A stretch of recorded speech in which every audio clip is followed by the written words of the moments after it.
All right, Chad Millman, CCO Action Network, all odds provided by FanDuel. Well, after hitting 55% this year, the playoffs arrive, and I don't have a feel for any playoff game. I guess I got the Jags to late cover, which is what we predicted. But let's start 49ers at Eagles. I'll throw out kind of the two things that jump out to me. Greg Cosell, who's my favorite guest maybe ever on the show, says the last two starts are starting to show some tendencies with Brock Purdy. They're now on film. He's scrambling backwards. He now goes consistently to his left. He has been incapable of delivering on some really nice schemed and scripted plays. We are seeing limitations, and the Eagles are seeing them. Philadelphia's got 17 players who are either Pro Bowl starters or alternatives at home, significantly more dynamic quarterback. Rookies in this spot have been disastrous. McCaffrey, Elijah Mitchell missing practice. I'd probably swallow the points and take Philadelphia, sharp or square. I would say generally sharp. The challenge with the playoffs, as you just noted, is someone's going to find a reason to like something. And so this line opened at around pick on Sunday night. Literally that lasted less than 5 minutes. Got up to 1.5, 2. I bet Eagles -2 Sunday night. It's landed at 2.5. Most wise guys have this power rated at 3. So you're still getting a 0.5 point of value.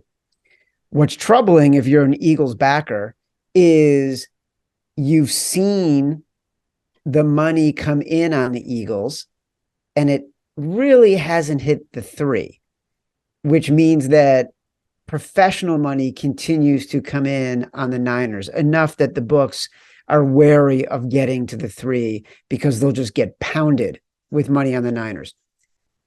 Schematically, on the field, couldn't agree with you more personally. I think you're starting to see some, as Cosell pointed out, and I agree, he's one of my favorite guests on your show. He has pointed out that Brock Purdy is starting to show a little bit of why he might not be a Hall of Famer yet. And I think that you're taking a rookie playing his 3rd game on the road in the NFC title game. And it's not Vegas that he's going to, where one of his games were. It's not Seattle against Geno Smith in a defense that was really starting to struggle. It's Philadelphia. It's Philadelphia with an historically great pass rush and historically great offensive line that is getting players downfield, and they have tremendous amount of yards before contact numbers.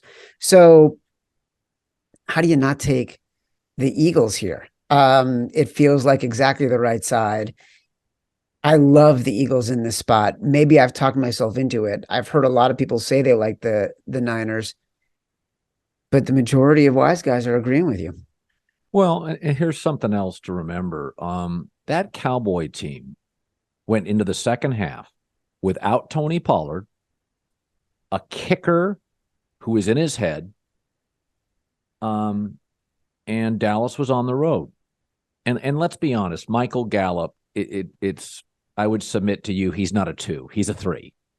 So Mike McCarthy, I think, has done mostly a very good job. But they didn't dust the Cowboys off, and Zeke at this point is a short yardage back.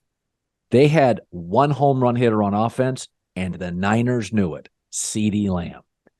It was a very, very limited offense they were facing. Yeah, it's a different game with Tony Pollard completely, because they were playing it close in that game, and Dak Prescott was terrible. It was really bad. So now you're on the road. A.J. Brown, Smith. There's a conveyor belt of quality tight ends for Philadelphia. Sanders, Jalen Hurts. It's very likely you will play now from behind. Also, if you look at Philadelphia, now this is my concern with Philadelphia. Let me throw this at you. Okay. So Kyle Shanahan is now 7-0 with his third string quarterback. That's pretty impressive. Oh, yeah. Philadelphia's story to this point is GM Howie Roseman. Okay, Sirianni doesn't get any credit for the roster build, and nor does he get a ton of credit for this fact. When Jalen Hurts was out and very capable backup, Gardner Minshew, more than capable, upper third of backups, and win games. So the roster, that's Roseman.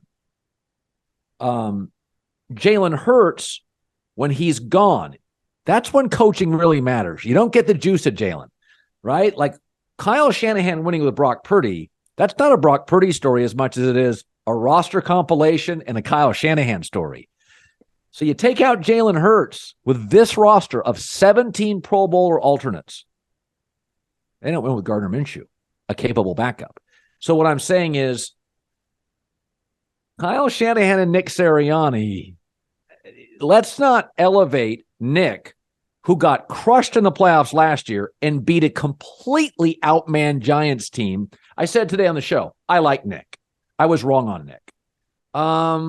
But if the second half of this game, Shanahan was playing chess to checkers, you wouldn't be shocked, right? Right? So that's where I'm a little like, I saw him without Jalen. It wasn't like he was a chess master, right? It's so interesting you look at it from that point of view. A couple things. One, I loved the video the other day of Nick Sirianni on the sideline yelling at I don't know who when he was going for two or lining up to go for two after one of the touchdowns, yelling, I know what I'm fucking doing. Like, what? I worry, and I'm, being a little silly, but I do worry when there's a coach who feels like he needs to be yelling that to someone on his sideline, and that is getting that sort of uptight about being challenged, right? Yeah. I don't get the sense that Sean McVay, A, responds that way, and B, has someone saying to him, what are you doing? Or Bill Belichick has someone. So, like, I know it's like it's a funny little clip, but I did look at that and be like, that was weird. Like, yeah. I just, that was I don't know any leaders who do that. Right. Right. And so I thought that was interesting. One, you will get no argument from me that Kyle Shanahan is amongst the 2-3 best coaches in the NFL. I love the guy. I think that they are an automatic Super Bowl contender no matter what. And I think he has more fun scheming for second and third stringers on his team probably than any coach in the NFL. Yeah. Like, he is so creative and so good at it. And we've seen it year after year. Name a team that consistently loses their quarterback, their starting left tackle, their best running back, their best receiver, their entire defense, and consistently every single year does as well as he does, as if it's like not even missing a beat, right? So I think the guy is brilliant, and I think he love him as a coach. Don't disagree with you at all on this. And I think some of what you're saying leads me to the next thing I would say about this game, which is a little bit against the market, but I like the over. And the reason I like the over is because we started to see some cracks in the 49ers backline pass defense. And I do think that Jalen Hurts, A.J. Brown, Devontae Smith, Goddard, they are a serious quartet of weapons that can take advantage of some passing defense deficiencies. And that does not need great coaching. That needs good coordinating, and it needs good talent. And on the flip side, if there's anybody who can figure out how to scheme against a really good pass rush, it's Kyle Shanahan. So I do think there are opportunities for this game to play against type. All right. So I did feel Philadelphia was the side, and I have all week. Bengals-Chiefs, we have the variable. So I talked about it today on the show. I've got video of Mahomes. He's a full practice participant.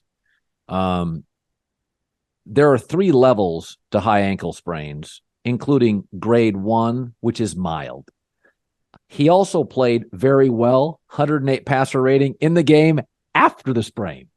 So I'm not overly concerned. Also, Will Blackman pointed out in the show today, sometimes when Mahomes gets in trouble, he's a little squirrely when he extends plays. When you force him to sit in the pocket, it's pretty good.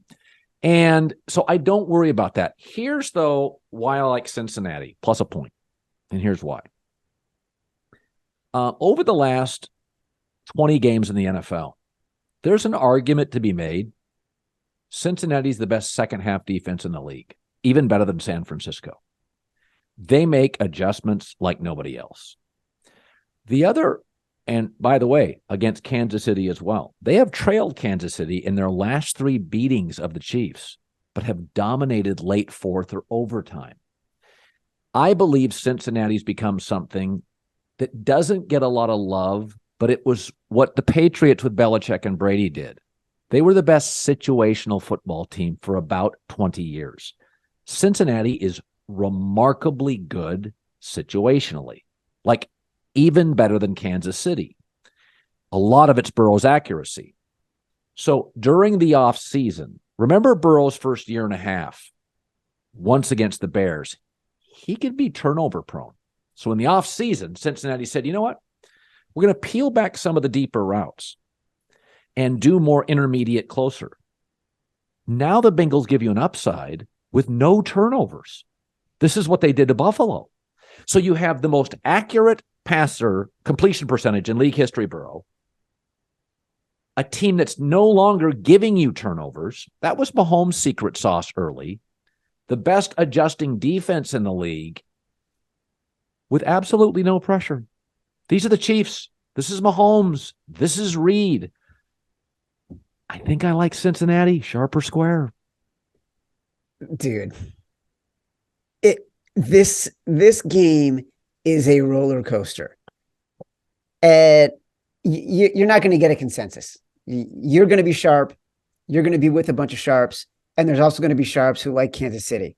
So let me give you the reasons why I think Kansas City at -1 is the play. And this isn't as much about betting and number shopping, and as we often talk about, getting the best of the number, as it is about the side. This game opened Cincinnati +3 on Sunday night. I bet at Cincinnati +3 immediately. It got bet down to pick Cincinnati +1. Cincinnati -1, KC +1. By Tuesday afternoon, it's Kansas City +2.5. I bet the Kansas City +2.5. By last night, it was back to Kansas City +1. This morning, we're recording this on Thursday afternoon. Kansas City is a 1-point favorite because of what we saw with Mahomes. You will get wise guys telling you, I am back in Joe Burrow 100%.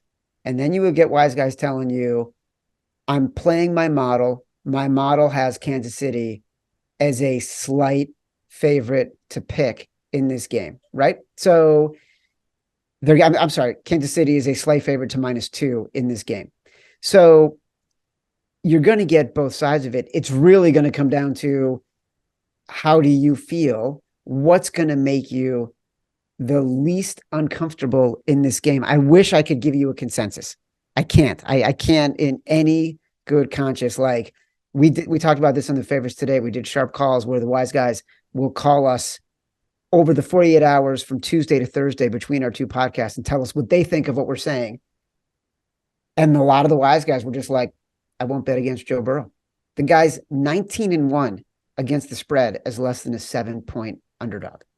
So the majority of the money in here came in on the Bengals because of where the number was. And that's really what the wise guys did. After that, it's anybody's guess. I did say this. 4 coaches left, all offensive. Final 8 coaches, 7 offensive. But I do think something is important here. I still think one of my biggest takeaways of this playoff, Brandon Staley and Sean McDermott feel like those offenses just call plays and that we are having a revolution in this sport. And I've been talking about this ad nauseum for 2 years, is that even with a third string quarterback, I absolutely believe the 49ers have an offensive identity. Physicality, finding an extra blocker, using multiple weapons at multiple levels, always using motion. With a third string quarterback, I felt Josh Allen was deep balls up the sideline in a snowstorm. I had a scouting buddy in this league say, in snowstorms, the hardest thing to catch is a deep ball up a sideline. A, it's hard to see what's in, what's not. B, you're asking players to look up into the snow. Shorter routes, much easier. I'm staring at the quarterback. Don't ask receivers to look up in snow. He said that sounds ridiculous. Tom Brady says snow games are great as long as there's no wind. He goes, because edge rushers, A, can't get their feet. And he goes, linebackers get to their positions quicker because they're sliding over the field. So they give away what they're doing with 12 seconds left before the snap. So little tiny thing. And then a scout says, you never want the sideline deep route, snowflakes flying down. He goes, it's just hard for these guys. Cincinnati had an identity. Quick, precise, 8 yards in. Move the clock. Take the first downs. And I thought Buffalo looked absolutely disoriented. And so I guess my takeaway is ask yourself about your football team, even if it's flawed. In 2023, do you sense that you have an offensive identity? Regardless if you have a great quarterback, it really matters. Because I could argue the Chargers and the Bills lost to teams where they had better personnel. I feel like I'll take it one step further. Totally agree with your take, except I kind of don't. And I think that the Bills do have an identity. I think they have the identity of their quarterback. And I think they have the identity of being immensely talented, incredibly high-strung, and a roller coaster of emotions. When things are going well for Josh Allen, he shows it. When things are not going well, he's showing it, right? Pounding the turf, throwing tantrums, looking down. The Bengals, they ooze confidence. And it's not just Joe Burrow, right? It's Jamar Chase. It's Joe Mixon. And they play with a physicality that is different than other teams. Jamar Chase is not the biggest guy in the world, but he runs through tacklers when he gets a screen pass, right? Yeah. Joe Mixon, he is just bullying people. Joe Burrow is unflappable. And so I think there's a huge discrepancy in personality, and teams take on the personality of their quarterback. And I think we saw that in complete relief in that Bills-Bengals game. So I do think there's personalities. I think that the Bills don't have a good personality. And so I think that's their problem right now. Yeah. They came off as a little rigid as well. McDermott comes from that, a little bit of that old school play defense, punt, field position. I just think it's really hard. I was talking to Kyle Van Noy the other day, former Patriot player. Now he's with the Chargers, free agent. And he goes, when I came into this league, guys didn't want to go over the middle. He goes, everybody wants to go over the middle now. And it's like, he goes, as a linebacker, it's just the tight ends are more athletic and faster. They don't fear anybody.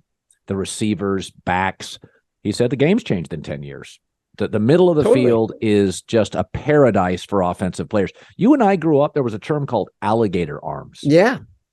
And if you had one receiver, Michael Irvin, willing to go over the middle, that was it. I can remember Philadelphia having a receiver. I liked out of college. He didn't pan out, Freddie Mitchell. And I can remember a game specifically, and he dropped a pass. And the announcer at the time, whoever it was, talked about, he's not a guy that's comfortable going over the middle. And it just stuck in my head. That was a lot of players, a lot. The way to score quickly in the NFL was a deep ball up the sideline. That's how you did it. That's how the 70 Steelers did it, the swan over the top. You didn't have these seam routes, guys going through. It didn't exist. It's just not what you did. And so I think these offensive coaches, they're playing they're playing chess. They can completely manipulate defenses. When Nick Saban years ago in a New York Times piece acknowledged, yeah, I can't really stop if a quarterback can move, and not a lot I can do. The rules have changed. There's just limitations on what I can do with receivers, quarterbacks, the middle of the field. When Saban's telling you that at the college level, when Tennessee's dropping 45 or 50 on Saban, at the college level where he has an athletic advantage, a personnel advantage, NFL's the margins are small. So I think coaching matters more in the NFL than it ever has. Couldn't agree more. It's interesting you say that about Freddie Mitchell. Because I agree with you, and he was a high draft pick, I think, out of UCLA or the Eagles. UCLA. I liked him a lot out of college. And he was supposed to be sort of the second coming of someone who was a great downfield, glamorous receiver. Couldn't go over the middle, kind of never really developed. But I'm pretty sure it was Freddie Mitchell who made that miraculous catch down the middle on like a 3rd and 27 or a 4th and 27 from Donovan McNabb during their run. I think it was what got them to the Super Bowl. It might, like late 90s, early 2000s. I got to look it up. I'm almost positive it was, which is just ironic. Now you got guys like Deebo Samuel, right? Oh, they live in the middle. Like as big as a linebacker. It's scarier for the linebacker or the safety to hit them than it is for them to go over the middle because they're bigger and stronger. And it's like when these linebackers and these safeties go into these guys and they're the ones who just fall down, right? And like and Deebo will gain 3 or 4 more yards. It's amazing to see. Yeah, a box safety now, like a Jamal Adams, can't cover. There's arguments that you can't pay safeties, and when you're Jamal Adams, more of a hybrid safety linebacker, what's the point? And he's a unbelievably gifted player. But I can remember growing up with Kenny Easley, and Troy Polamalu, who were thumpers, and that was celebrated and it was necessary. That guy can't cover in space now. That guy can't. You got to be Ed Reed or Earl Thomas. You got to go sideline to sideline. The thumper is a relic. Because the middle of the field now, everybody with speed wants to go down the middle of the field. You can't, the thumper. If I have, Seattle gave up 2 firsts and a tight end and a third, I think, for Jamal Adams. In retrospect, they got taken to the cleaners. Now they took Denver to the cleaners on Russell, but that, in retrospect, they gave up way too much for a box safety. Kenny Easley, Steve Atwater. Are you kidding me? Chuck Cecil? Oh my God. Or like where I grew up in Chicago and it was Doug Plank. They literally named the greatest defense in NFL history after a hard-hitting safety, right? The 46, the greatest defense in NFL history, most dominant defense in NFL history. Doug Plank was number 46. You said something really interesting before. The Bengals defense and their second half adjustments. This is not talked about enough, but I can tell you within the betting community of professional bettors, the Bengals have been on this incredible against the spread streak. And for a lot of bettors, when they really started to pile on the Bengals and just decided it's Bengals or bust, DJ Reader coming off the injured list, the second half of the year, this team became a much more dominant team. And you see it every week. He's pushing the pocket. He's knocking down balls. He's making the big stop on 3rd and short against the opposing running back. This defense, 6th overall in the NFL in points per play allowed, 5th in red zone touchdown percentage allowed. So if you're thinking about, I don't really know which side I want to go here, professionals have bet the under, and it's been fascinating. This game opened about 51 and a half. I bet it at 51 and a half, got down to 46 and a half. Since Mahomes came back, it's back up to 47 and a half. For those who are invested, 47 is a key number in totals, right? Key numbers are where games tend to land in 24, 23, 7, 10 in totals, 47, 51, some other ones. If you can get under 47 and a half, That's where the wise guys. We talk about pros Joes all the time. All the bets are on the over. All the money is on the under. Chad Millman, Action Network, CCO, all odds provided by FanDuel. Good luck. Good seeing you, buddy. Good seeing you too, man.